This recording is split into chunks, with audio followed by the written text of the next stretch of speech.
Before leaving, the man took one extra look, and immediately concluded that the man who appeared to have died of illness had actually been murdered.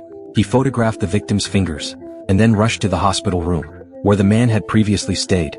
Fortunately, the room hadn't been cleaned yet. Stop cleaning immediately, don't touch anything else. Who are you?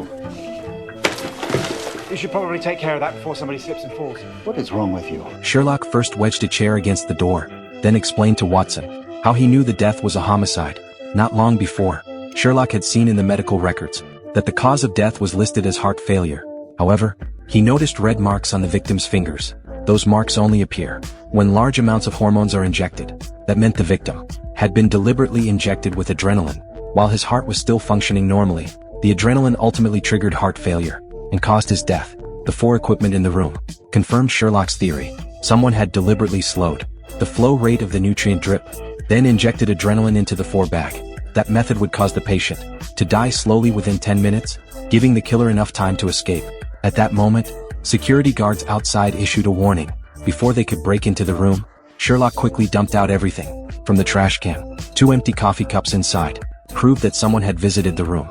Lipstick marks on the cups confirmed the visitor was a woman. Luckily, the coffee shop receipt was still intact. Just then, the guards forced their way in. Watson quickly called the chief, which spared Sherlock from punishment.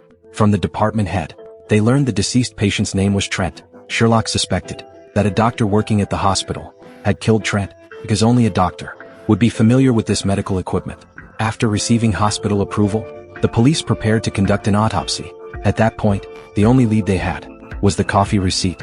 The two of them then went to the cafe. Based on the information on the receipt, the clerk confirmed that a woman had indeed bought 2 coffees. That morning, her blonde hair and strong perfume had left a deep impression on him. Because she was wearing a white uniform, the clerk assumed she was a doctor. But doctors don't wear perfume at work because it can trigger asthma or allergic reactions in patients, so she was likely someone else, wearing a white uniform. Not long after, they spotted her at a cosmetic store. The blonde woman's name was Jerry, and she was Trent's neighbor.